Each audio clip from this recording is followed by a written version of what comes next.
ZYXTRA had seen death in countless forms across the galaxy. As a seasoned mercenary of the Vorthan Collective, she had faced creatures that would drive most sentient beings to madness with their very presence. The crystalline hive minds of Zirian Prime that could shatter reality itself. The shadow wraiths of a nebular waste that fed on the life force of entire star systems. The mechanical horrors of the defunct AI empire that still roamed the outer rim, converting organic matter into their twisted mechanical servants.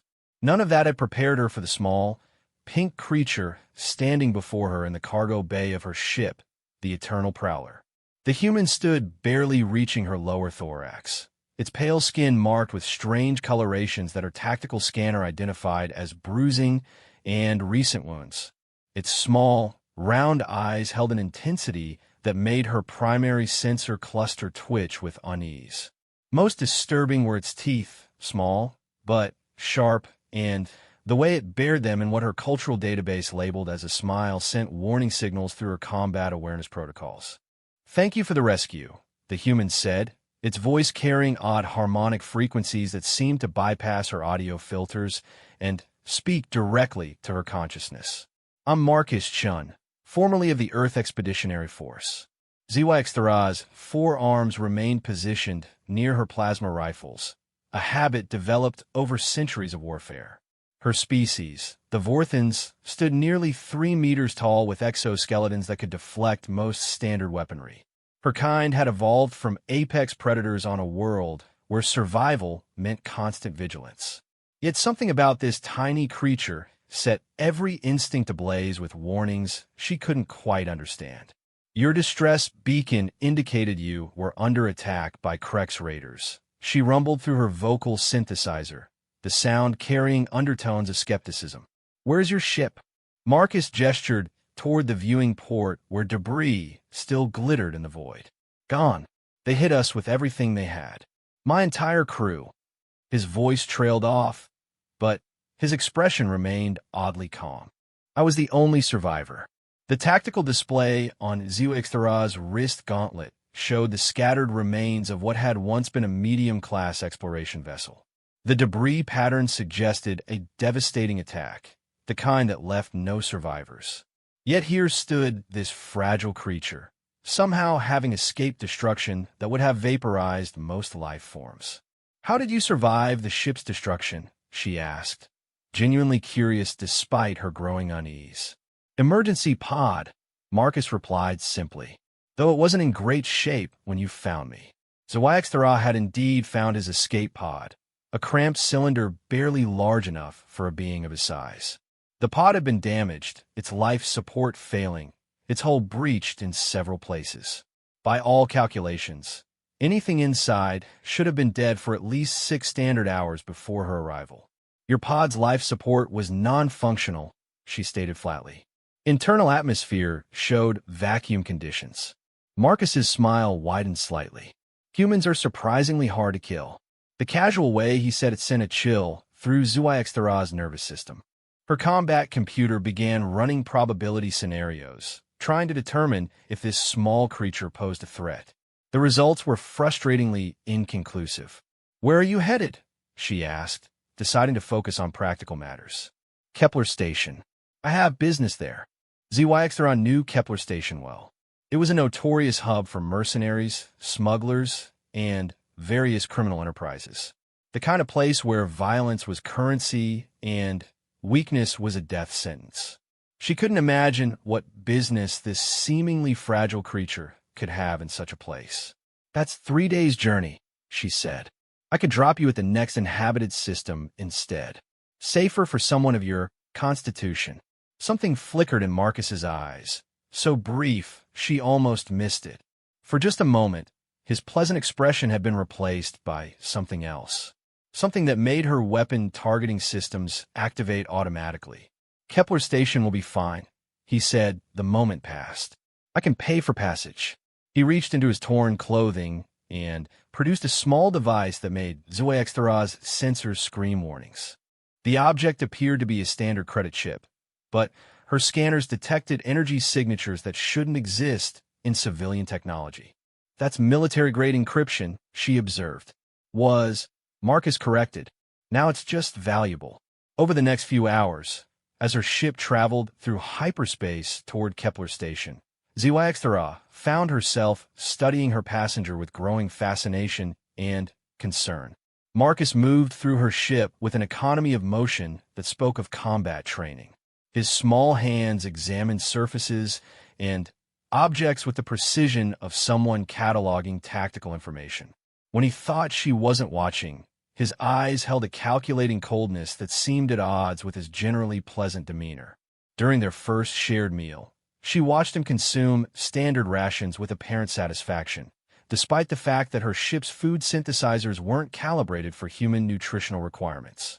When she mentioned this, he simply shrugged. "I've eaten worse," he said.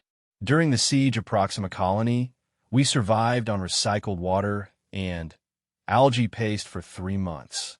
You were a soldier," she stated rather than asked. Among other things, his evasiveness was beginning to irritate her, but more concerning was the way he seemed completely comfortable in her presence. Most beings showed at least some wariness around a Vorthan warrior. Her species had a well-earned reputation across the galaxy. Yet Marcus seemed genuinely at ease, as if 3 meters of armored predator was no more threatening than a domestic pet. That night, ship's time, Ziwaxthara reviewed her vessel's security recordings. What she found made her question her own sensors. Marcus had spent exactly 17 minutes exploring her ship while she slept. In that time, he had somehow accessed areas that should have been impossible for someone of his size to reach. Maintenance shafts barely wide enough for her arms, conduit spaces that required removing heavy panels, and, most disturbing of all, her weapons locker. The locker showed no signs of forced entry. Its quantum encryption remained intact. Yet the internal camera clearly showed Marcus examining her collection of military-grade firearms with the familiarity of someone conducting an inventory. He had handled each weapon with casual expertise, even activating several to check their charge levels before carefully replacing them exactly as he had found them.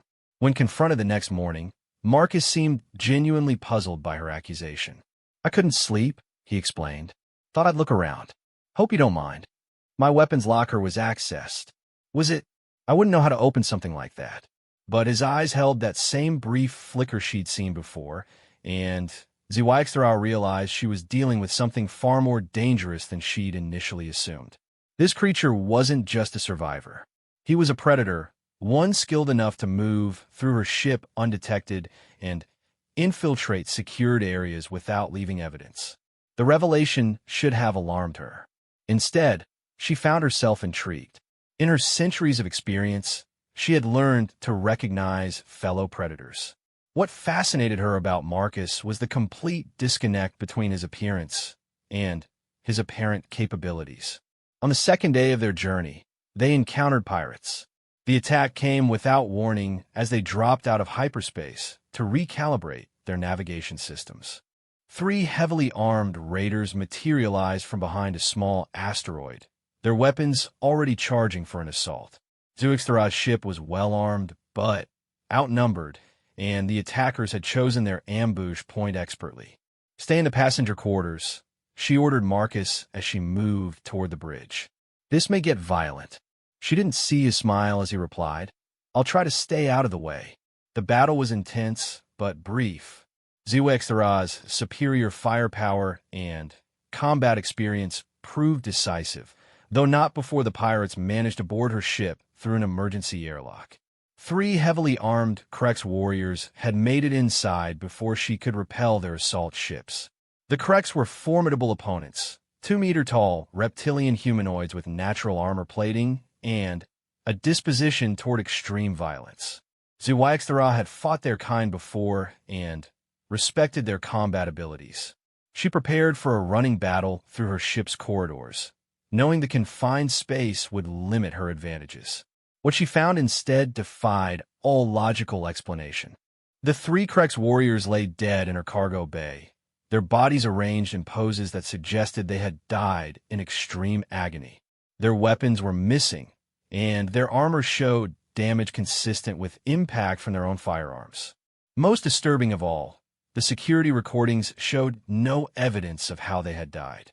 Marcus emerged from the passenger quarters as she stood over the bodies, his clothing somehow more disheveled than before. "Everything all right out here?" he asked with apparent concern. "I heard some noise." Alexaros stared at him, then at the dead pirates, then back at him. Her combat computer was running continuous scans, but Marcus showed no elevated stress indicators, no signs of recent physical exertion, no trace evidence of weapons discharge or combat residue. "How did you?" she began. "Terrible what pirates will do to each other," Marcus interrupted, shaking his head sadly. "I guess they had a falling out." The bodies told a different story. The Kreks had been killed with surgical precision, their deaths the result of someone who knew exactly how to exploit their species' anatomical weaknesses. The missing weapons had been used against their owners with an expertise that suggested intimate familiarity with Krek's combat doctrine. Zewixthara had killed many beings in her long career, but these deaths showed a level of efficiency that impressed and unsettled her in equal measure. Whoever had done this possessed skills that rivaled her own, despite appearing to be a fragile creature with no apparent combat training. "We should dispose of the bodies," Marcus suggested helpfully, "before they start to decompose." As they worked together to jettison the corpses into space, Zewixthara found herself reassessing everything she thought she knew about humans. Her passenger moved the heavy bodies with surprising ease, showing no distress at handling the dead. He worked with the methodical precision of someone accustomed to cleanup operations. "You're not what you appear to be," she said finally. Marcus paused in his work and looked at her with those unsettlingly calm eyes. "None of us are, really. That's what makes life interesting." "What are you really, Marcus-chun?" For a long moment, he didn't respond. Then his expression shifted slightly, and Zewixthara caught a glimpse of something that made her combat instinct scream warnings. It was gone almost immediately, replaced by his usual pleasant demeanor. "I'm exactly what I told you," he said. "A survivor." But the way he said it suggested layers of meaning that she was only beginning to understand. As they finished their grim task, and her ship resumed course for Kepler Station, Zewixthara realized she had stumbled into something far more complex than a simple rescue mission. She had encountered creatures across the galaxy that could kill with thought alone, beings whose very presence could drive others to madness, and mechanical horrors that converted entire worlds into extensions of their will.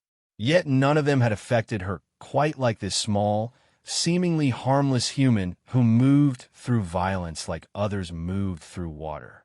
Marcus-chun was a mystery wrapped in contradictions, and despite every instinct telling her to be wary, Zewixthara found herself looking forward to discovering what other surprises he might reveal before their journey ended. The final day to Kepler Station promised to be very interesting indeed. Kepler Station hung in space like a metallic tumor, its irregular growth patterns telling the story of decades of hasty expansion and violent takeovers. The station served as a hub for the galaxy's most dangerous individuals, a place where law existed only at the end of a plasma rifle, and respect was measured in body counts. Zewixthara had visited many times over her long career, but never with cargo as enigmatic as Marcus-chun. As her ship approached the docking bay, she noticed increased security presence.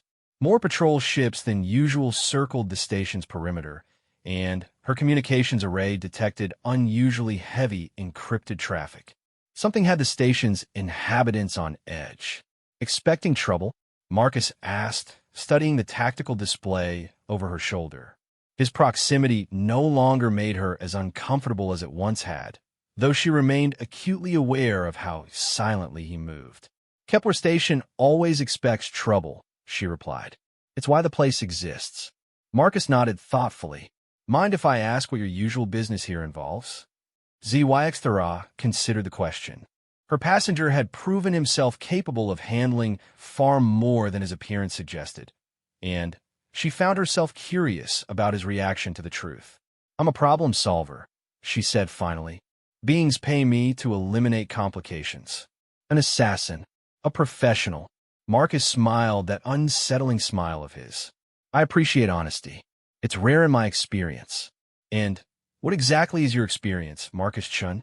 Before he could answer, the station's traffic control contacted them with docking instructions. The automated systems guided her ship into Bay 47, a medium security berth that would accommodate her vessel's defensive systems while keeping weapon scanners from probing too deeply. As they disembarked, ZYXTRA noticed Marcus pause at the airlock threshold, his head tilted as if listening for something beyond normal hearing range. When she asked about it, he simply shrugged and stepped into the station's artificial atmosphere. Kepler Station assaulted the senses immediately. The air recycling systems couldn't quite mask the underlying sense of violence, desperation, and barely contained chaos. Beings from dozens of species moved through the corridors with the wary alertness of predators sharing the same hunting ground. Conversations conducted in hushed tones stopped abruptly when strangers passed, and weapons were displayed openly as both threat and promise. Marcus moved through this environment with the same casual ease he'd shown aboard her ship. If anything, he seemed more relaxed here than in the relative safety of space travel. His eyes tracked movement with lazy precision, cataloging potential threats and escape routes with the unconscious skill of someone accustomed to dangerous environments. "Where exactly are you headed?" ZYXTRA asked as they navigated the station's main concourse. Administrative Section. Level 12. ZYXTRA stopped walking. Level 12 housed the station's most sensitive operations, black market intelligence, contract negotiations, and high-stakes dispute resolution. It wasn't a place casual visitors could access. "That's restricted territory," she said. "I have an appointment." Before she could ask for clarification, a commotion erupted near the central lift banks. A group of hegemony enforcers had surrounded a smaller figure, their weapons drawn and targeting systems active. The crowd pressed back, giving the confrontation a wide berth while craning to see what was happening. "Stay back," one of the enforcers barked in Galactic Standard. "Official business." The figure at the center of their attention was another human, though this one was clearly female and dressed in the practical gray coveralls of a station maintenance worker. She stood with her hands raised, but her posture radiated defiance rather than submission. "I haven't done anything wrong," she said, her voice carrying clearly across the suddenly quiet concourse. "Processing irregularities in your identification," the lead enforcer replied. "Come with us for verification." ZYXTRA had seen this scenario play out countless times. Station security didn't need actual cause to detain someone, especially if they belonged to a species without significant political protection. The human would disappear into the detention levels and likely never be seen again. She was about to suggest they avoid the situation entirely when Marcus stepped forward. "Excuse me," he said politely, approaching the group of heavily armed enforcers as if joining a casual conversation. "Is there a problem here?" Every weapon in the group swiveled toward him, and ZYXTRA felt her combat instincts surge. The enforcers were hegemony troops, cybernetically enhanced soldiers whose reflexes and firepower could reduce most beings to constituent atoms in seconds. Marcus had just voluntarily placed himself in their kill zone. "Stand back, human," the lead enforcer commanded. "This doesn't concern your species." "Actually," Marcus said, his tone remaining conversational despite the plasma rifles aimed at his chest, "it does concern me. That's my colleague you're threatening." The female human looked as surprised as everyone else. "I don't know this person," she said quickly. "Sarah Martinez." Marcus continued as if she hadn't spoken. "Formerly of the Earth Engineering Corps. Currently operating under Deep Cover Assignment 774 Alpha." The effect of his words was immediate and dramatic. The female human's eyes widened with something between shock and terror. The lead enforcer's weapon lowered slightly as his internal communication systems activated, no doubt checking databases for confirmation of Marcus's claims. ZYXTRA's tactical computer was screaming warnings. Whatever Marcus had just done, he'd escalated a simple detention into something far more significant. Assignment codes were restricted military intelligence, not something a random civilian should know. Authentication required, the lead enforcer announced after a moment of digital consultation. Marcus reached slowly into his clothing and produced the same credit chip he'd shown Zwaxthra earlier. This time, however, she could see additional details. The device wasn't just carrying encrypted currency. It was broadcasting authentication codes that made her scanner array overload with warnings about classified military signals. The enforcer's scanner beeped acceptance, and the entire squad stepped back as if Marcus had suddenly become radioactive. "Apologies, sir," the lead enforcer said stiffly. "We weren't informed of any active operations." "Need to know?" Marcus replied simply. "Thank you for your diligence." The enforcers departed with mechanical precision, leaving Marcus, the female human, and a growing crowd of fascinated onlookers. Zwaxthra noticed that several beings in the crowd were now looking at Marcus with expressions of recognition, as if his display of authority had identified him to those who knew what to look for. "What the hell was that?" the female human demanded once the enforcers were out of earshot. "A rescue," Marcus replied. "You're welcome. I don't know who you are, but Sarah Martinez, born New Angeles Colony, enlisted in Earth Engineering Corps Stardate 2387.4, served with distinction during the Centauri campaign, officially listed as killed in action during the defense of Vega Station." Marcus recited the information with the flat precision of someone reading from a file. "Unofficially reassigned to deep cover intelligence operations. Currently attempting to infiltrate Kepler Station's black market networks to track illegal weapons sales to insurgent groups." Sarah's face had gone pale during Marcus's recitation. When he finished, she looked around nervously before grabbing his arm and pulling him toward a less crowded area of the concourse.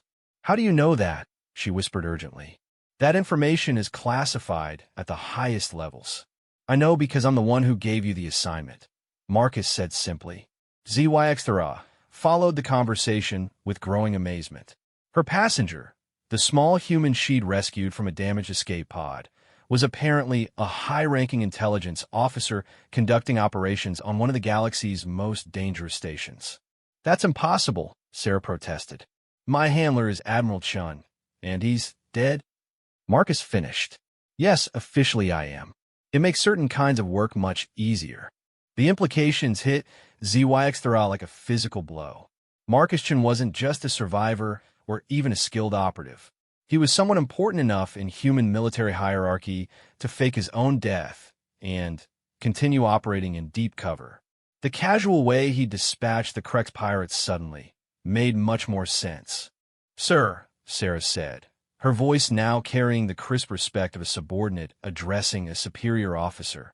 "What are your orders?" "Continue your mission," Marcus replied. "But be more careful. Someone leaked your identity to station security, which means your cover is compromised." "How do you know it was leaked rather than discovered?" "Because the enforcers knew exactly where to find you, despite the fact that you've been careful to vary your routines. Someone told them where you'd be." Sarah's expression darkened. "I'll run a security sweep on my contacts." "Do that. But first, I need you to access the station's personnel database. I'm looking for someone." "Who?" "That's classified. Just get me administrative access to level 12. Sarah nodded and produced a small device from her coveralls. "This will get you past the security checkpoints, but, sir, level 12 is controlled by the Syndicate. They don't take kindly to uninvited visitors." "I'm invited," Marcus said with that unsettling smile. "They just don't know it yet." As Sarah departed to continue her mission, Zwaxthra found herself alone with Marcus in a corridor filled with dangerous beings who now looked at him with expressions ranging from wariness to outright fear. Word was already spreading that the small human was someone of significance. "Admiral Chun," she said experimentally. "Former Admiral," Marcus corrected. "I resigned when my methods became too controversial for official sanction." "What methods?" "Effective ones. They made their way toward the restricted lift that would take them to level 12. Zwaxthra noticed that other beings gave them a wider berth than before, and several conversations stopped entirely when Marcus passed. His brief display of authority had marked him as someone with connections to powers that most station inhabitants preferred to avoid. "What exactly are we walking into?" she asked as they approached the security checkpoint. "A negotiation," Marcus replied. "Nothing more dangerous than that." But his eyes held that calculating coldness she'd seen before, and Zhuangzi realized that for Marcus Chun, negotiations and warfare might be essentially the same thing. The security checkpoint was manned by 3 heavily augmented beings whose cybernetic modifications were clearly designed for violence rather than enhancement. They examined Sarah's authorization codes with the thorough attention of professionals who understood that mistakes in their line of work could be permanently fatal. "Purpose of visit?" the lead guard asked. "Meeting with Director Voss," Marcus said simply. All 3 guards became very still. Director Voss was the station's de facto ruler, a being whose reputation for creative brutality kept even the most violent criminals in line. Casual visitors didn't have meetings with Director Voss. "One moment," the guard said, activating his communication system. The response came quickly, and the guard's expression shifted to something approaching respect mixed with caution. "You're expected, sir. Bay 7, Sublevel 3. As the lift carried them deeper into the station's administrative levels, Zhuangzi reflected on how dramatically her understanding of Marcus had evolved. What had begun as a simple rescue mission had become something far more complex and potentially dangerous. "Why bring me along?" she asked finally.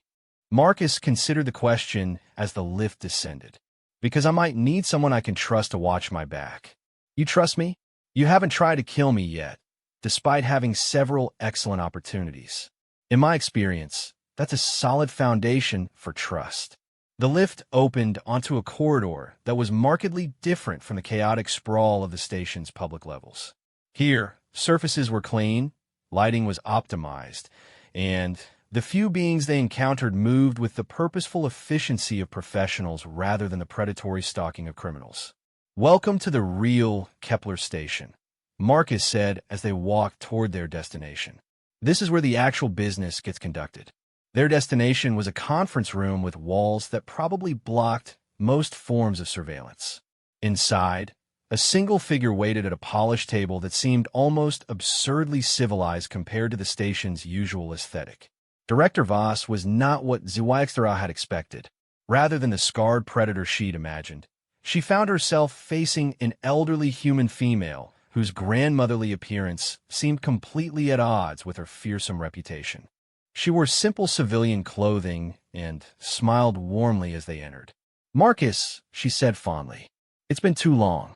"Hello," Marcus replied, and suddenly everything about the mission to Kepler Station began to make terrible sense. Zhuangzi's combat computer crashed, trying to process the revelation. The feared Director Voss, whose name was spoken in hushed tones throughout the galaxy's criminal underground, was apparently Marcus Chen's mother. The disconnect between her grandmotherly appearance and her reputation for creative violence made less sense than quantum mechanics. "You always did have a flair for the dramatic," Director Voss said, gesturing for them to sit at the polished table. "Though I have to admit, faking your own death was a new one, even for you." Marcus settled into a chair with the same casual ease he'd shown throughout their journey. Sometimes extreme circumstances require extreme solutions. And bringing a Vorthan warrior to our family reunion, Zhuangzi has proven herself trustworthy. Plus, I thought you might appreciate meeting someone whose reputation for violence actually matches their appearance. Director Voss laughed, a sound that was both genuinely warm and somehow chilling. "Fair enough. Any friend of Marcus is welcome here, provided they understand the need for discretion." Zhuangzi found herself in the surreal position of exchanging pleasantries with one of the galaxy's most dangerous criminals while trying to reconcile this pleasant older woman with the stories she'd heard. Director Voss had supposedly once fed an entire pirate crew to carnivorous plants after they attacked one of her supply convoys. Another tale claimed she'd convinced 2 rival crime syndicates to destroy each other through a campaign of strategic misinformation that lasted 3 years. "I take it this isn't a social visit," Director Voss continued, her tone becoming more businesslike despite maintaining her warm demeanor. "The hegemony is planning something," Marcus said without preamble. "Something that threatens not just human interests, but stability throughout this sector. The hegemony is always planning something. It's what they do.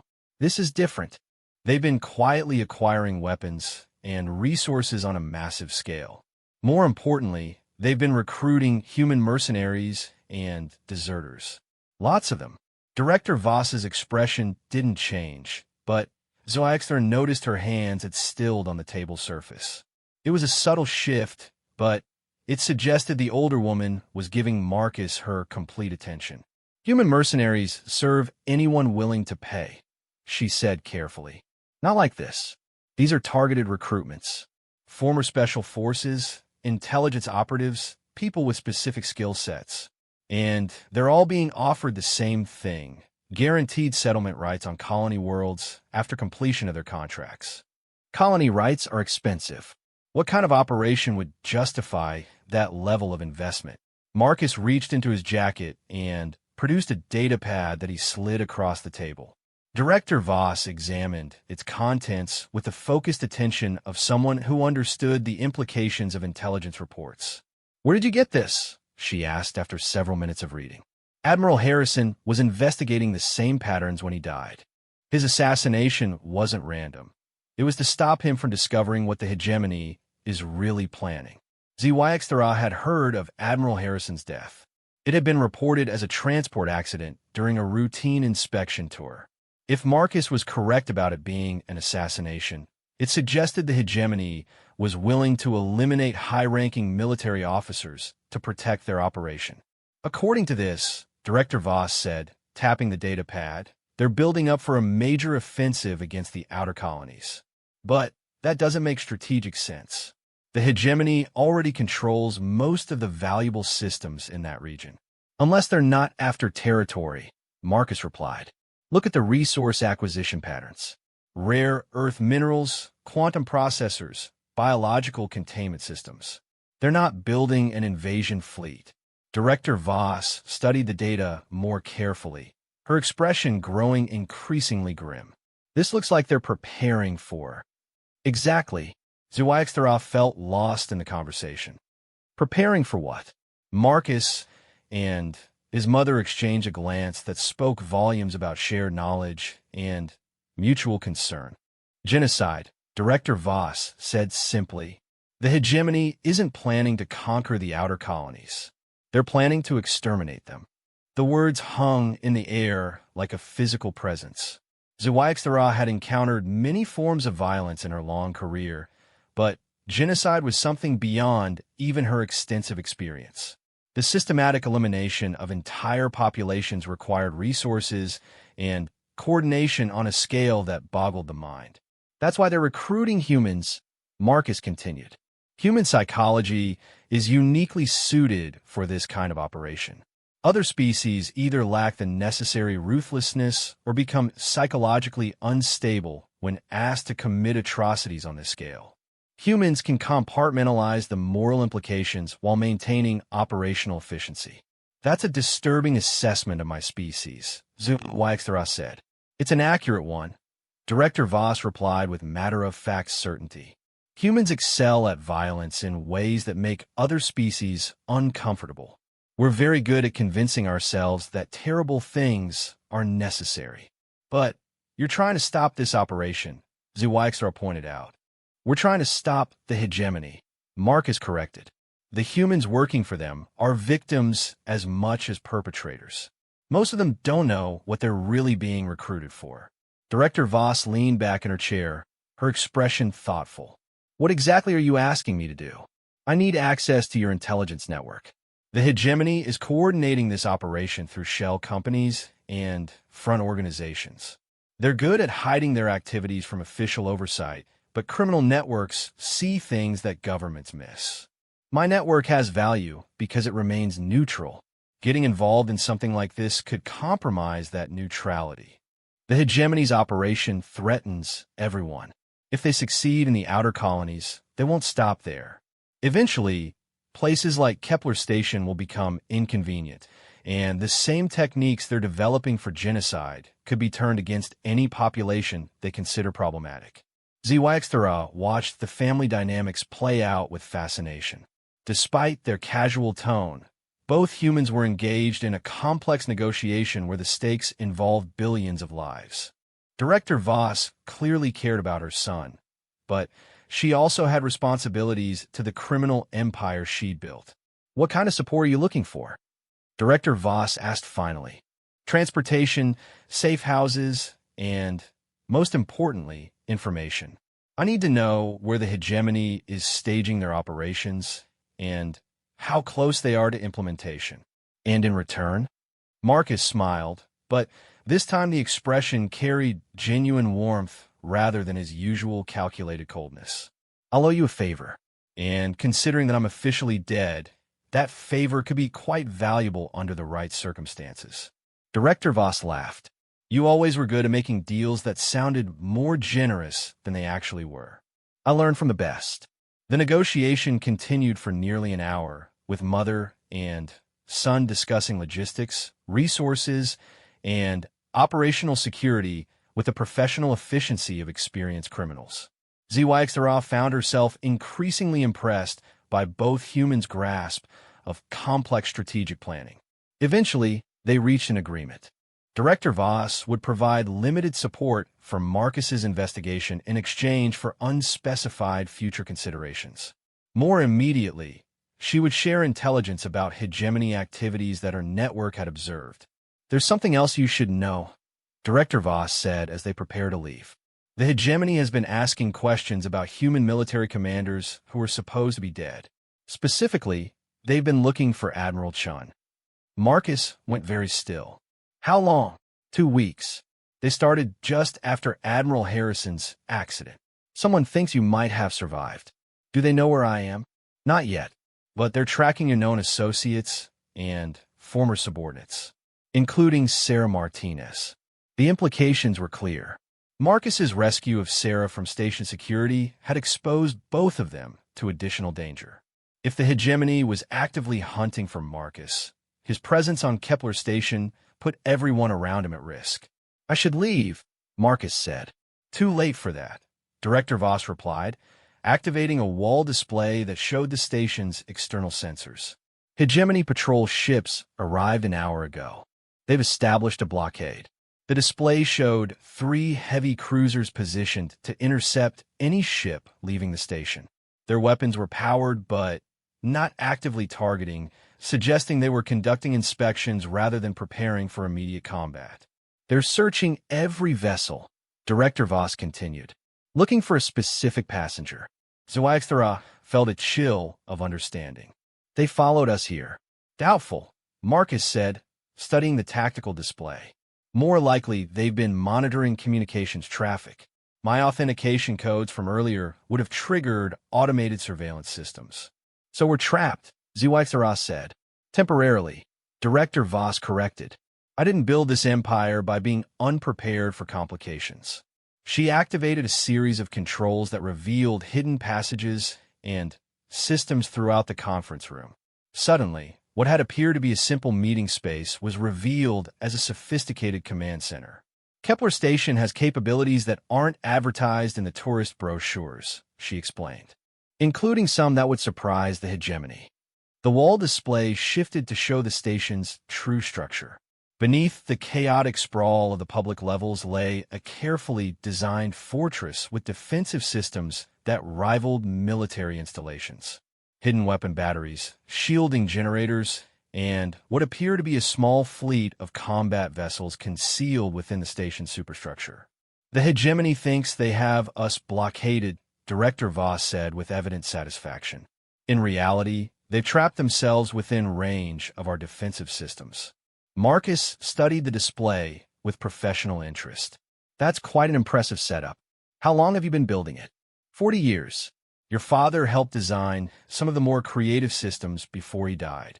The casual mention of Marcus's father revealed another layer of family history that ZYXTRA was only beginning to understand. Apparently, the Chun family had been involved in large-scale criminal enterprise for generations.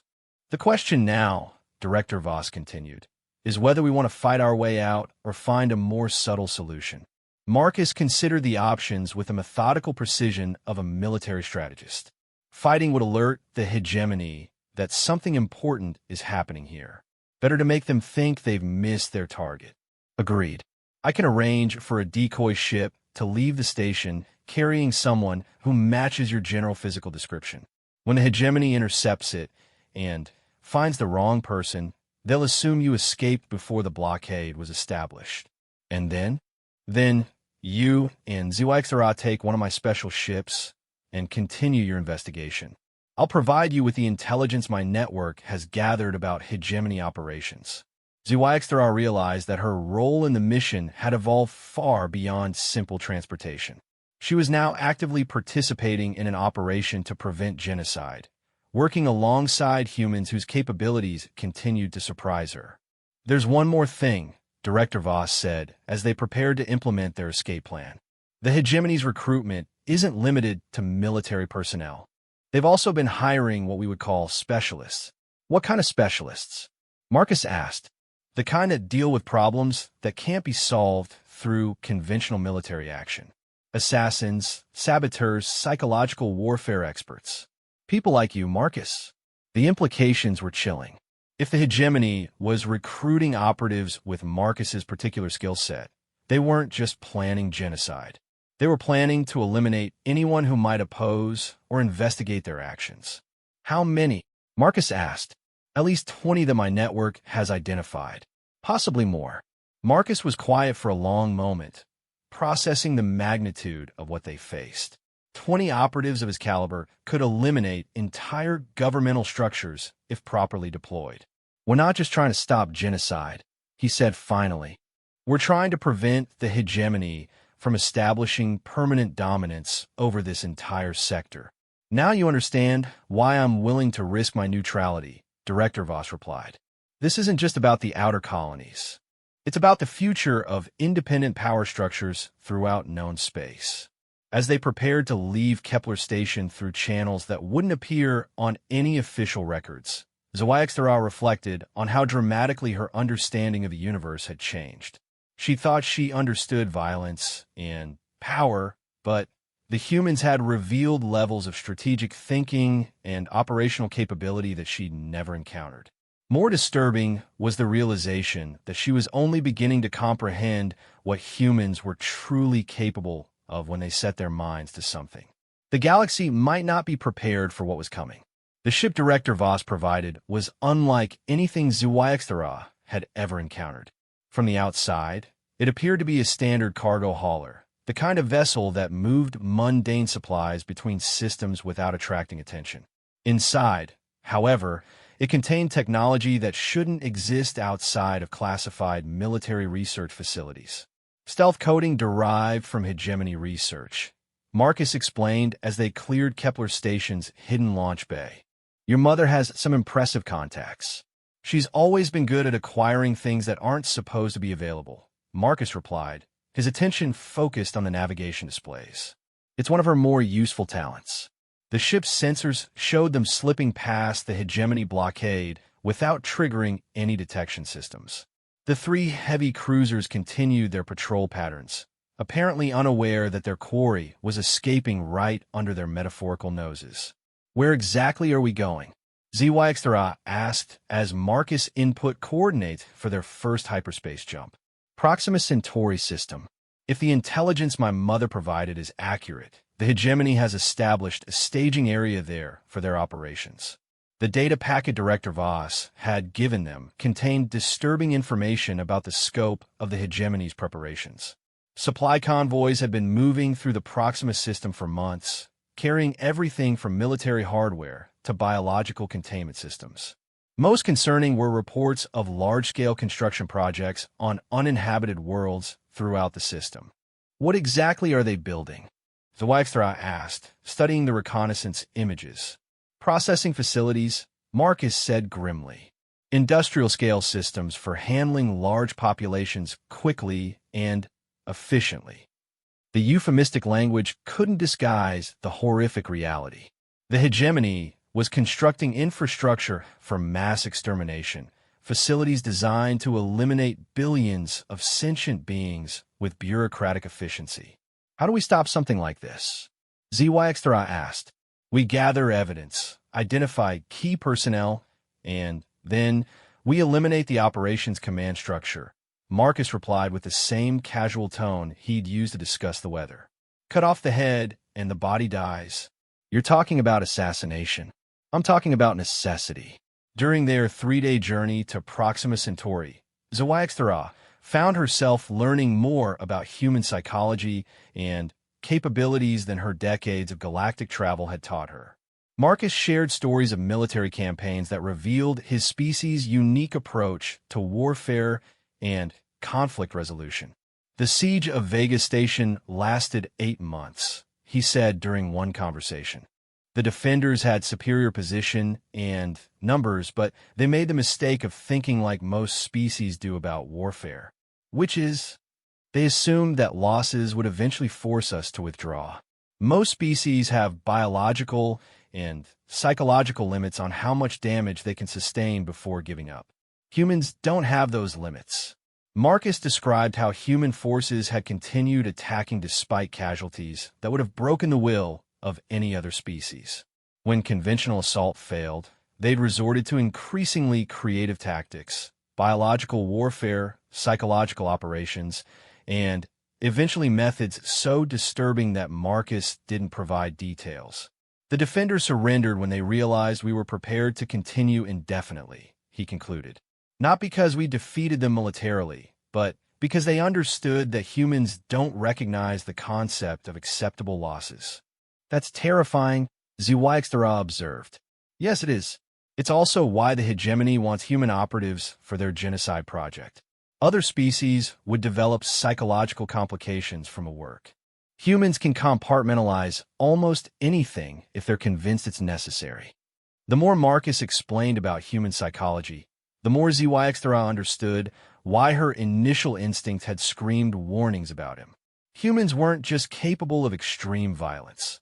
They were capable of maintaining their sanity while committing acts that would drive other species to madness.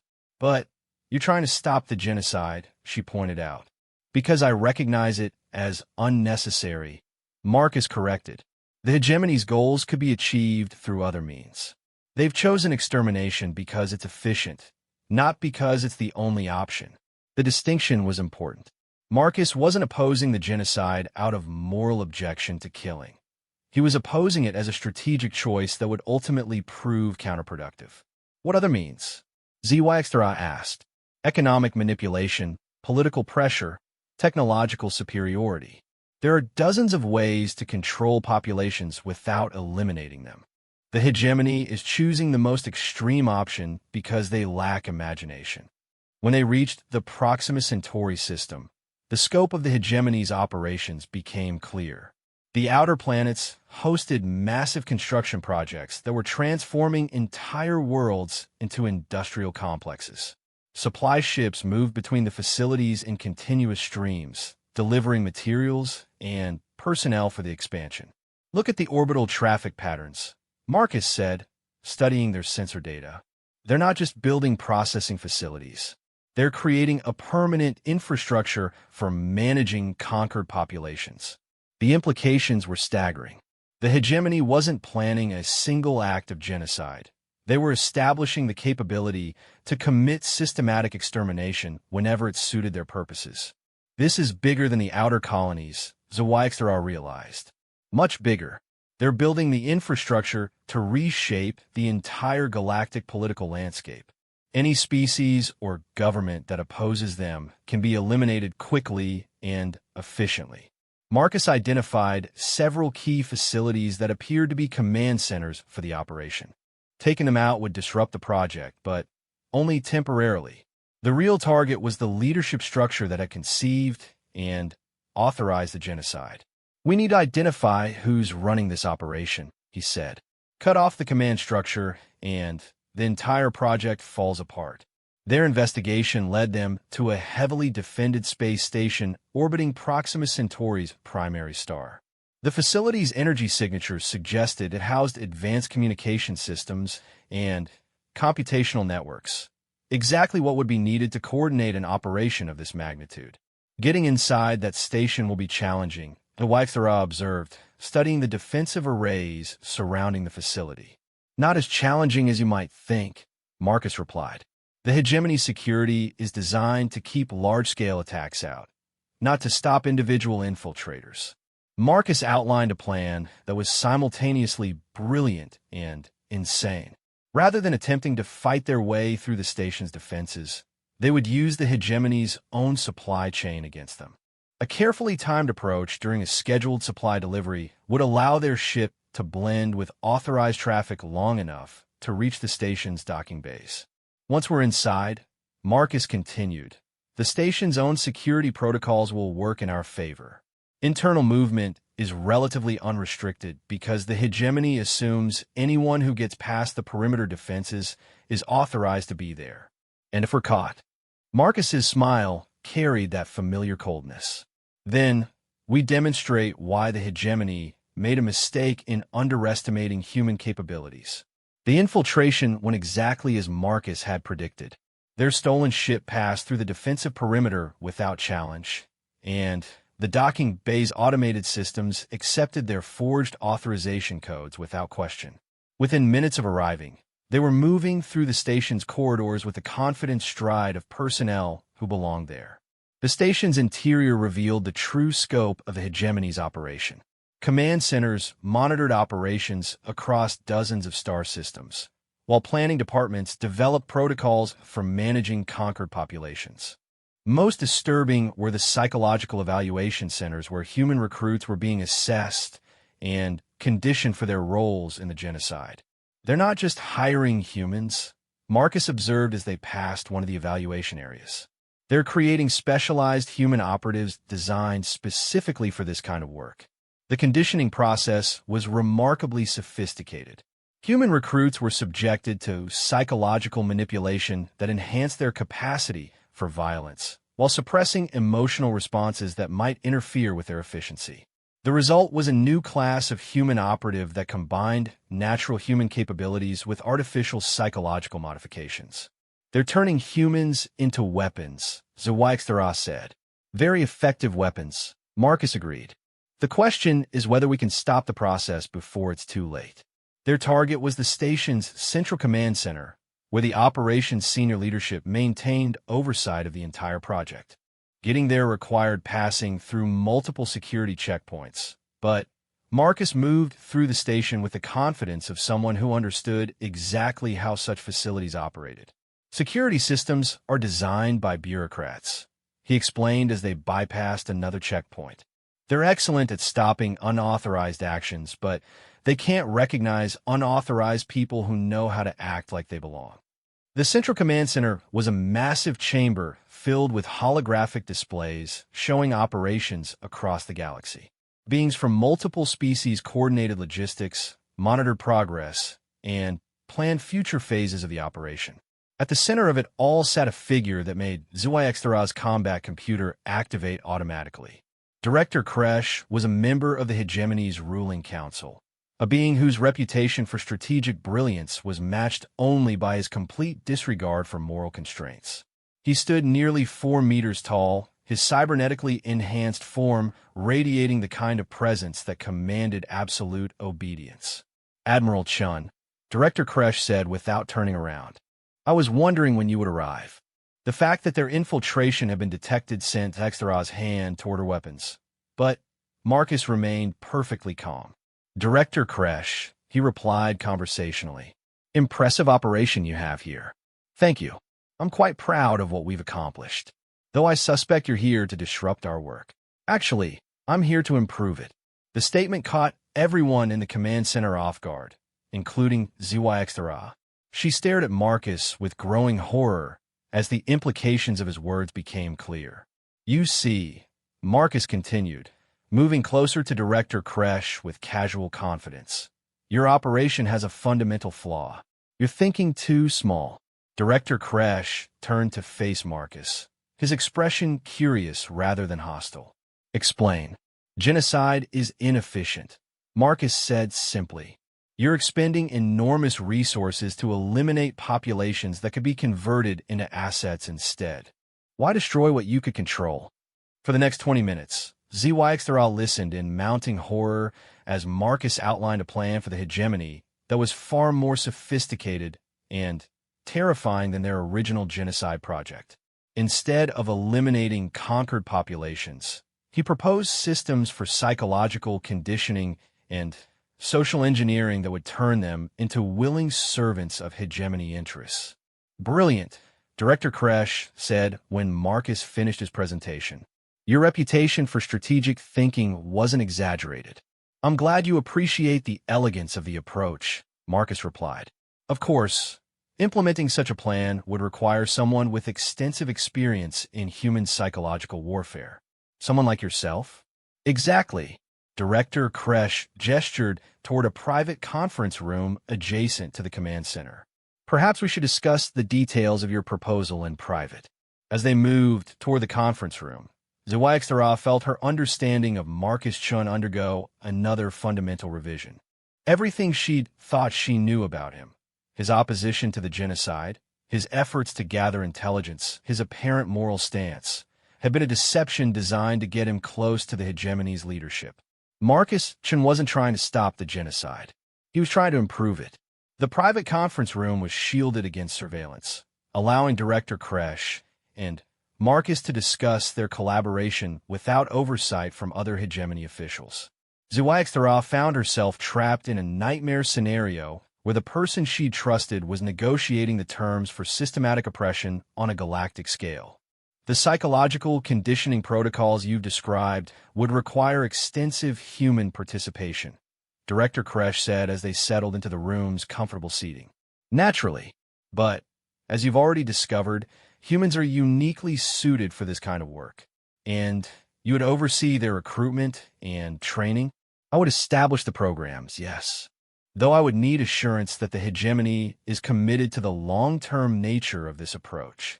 Director Kresh activated a holographic display that showed resource allocation projections spanning decades. As you can see, we're prepared to invest in whatever approach proves most effective. Marcus studied the projections with apparent satisfaction. Excellent.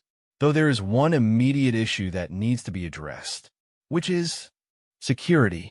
Your current operation has been compromised. Director Kresh became very still. Explain.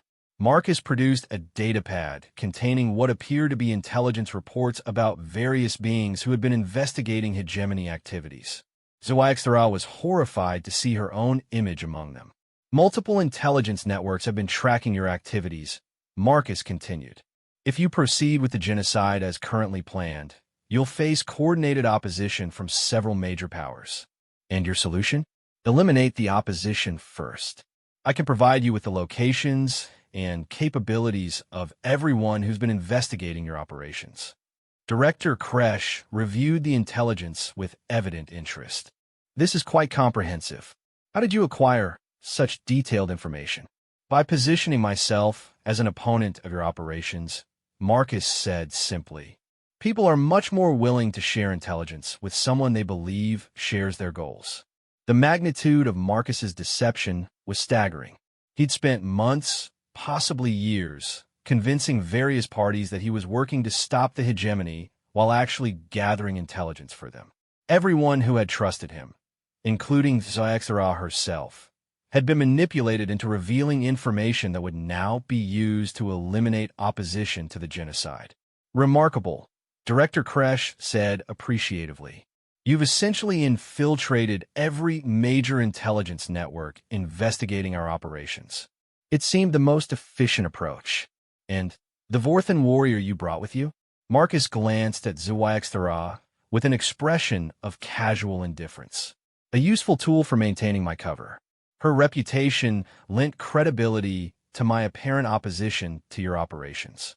ZYXTRA felt something break inside her consciousness as she realized the full scope of Marcus's manipulation.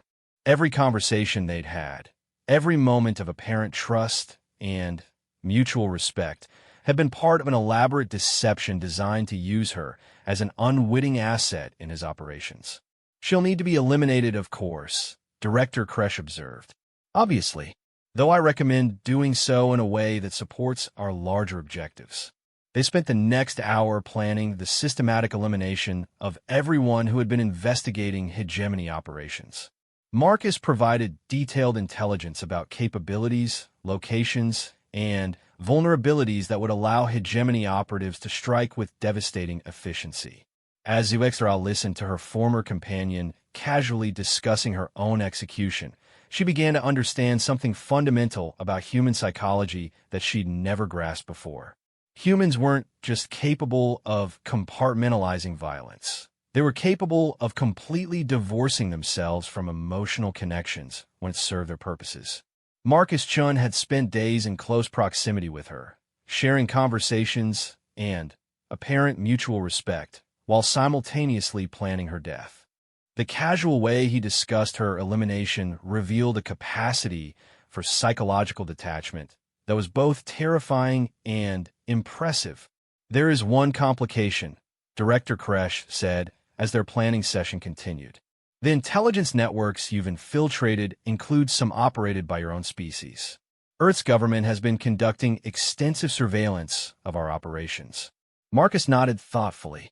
I anticipated that complication. Earth's leadership has become problematically idealistic about galactic politics. They'll need to be replaced with more pragmatic individuals. You're proposing regime change on Earth itself? I'm proposing necessary adjustments to ensure human cooperation with hegemony objectives. A few strategic assassinations and careful manipulation of political processes should suffice. Director Kresh leaned back in his chair, clearly impressed by Marcus's thoroughness. You've thought this through very carefully. I've had time to consider all the variables. As their conversation continued, Zuixthara realized that Marcus's deception went far deeper than she'd initially understood. He wasn't just betraying the beings who had trusted him. He was betraying his entire species. The operation he was proposing would effectively turn humanity into a tool for hegemony domination of the galaxy. When do we begin implementation? Director Kresh asked. Marcus checked his chronometer with the precision of someone operating on a careful schedule. Immediately. My assets are already in position across multiple star systems. We can begin elimination of opposition figures within hours. And the broader psychological conditioning programs? Those will require several months to establish fully. But I can begin training your human operatives in the necessary techniques right away. Director Kresh activated his communication systems to begin issuing orders to hegemony cells throughout the galaxy. As Zuixthara watched the systematic betrayal of everyone who had opposed the genocide unfold, she finally understood what made humans so uniquely dangerous. It wasn't their capacity for violence, though that was impressive. It wasn't their psychological resilience, though that was remarkable. What made humans truly terrifying was their ability to inspire trust in other beings while simultaneously planning their destruction. Marcus Chun had convinced her that he was a hero fighting against overwhelming evil. In reality, he was something far worse, a being capable of inspiring genuine affection and respect while coldly calculating the most efficient methods for eliminating those who trusted him. But as Director Kresh began implementing Marcus's recommendations, Zuixthara noticed something that gave her hope. For all his apparent thoroughness, Marcus had made one crucial error in his planning. He had underestimated just how carefully she had been watching him. And, unlike him, when Zuixthara made plans for violence, she didn't bother with deception. The time for subtlety was over. Now it was time to remind both humans and the hegemony why Vorthan warriors were feared throughout the galaxy.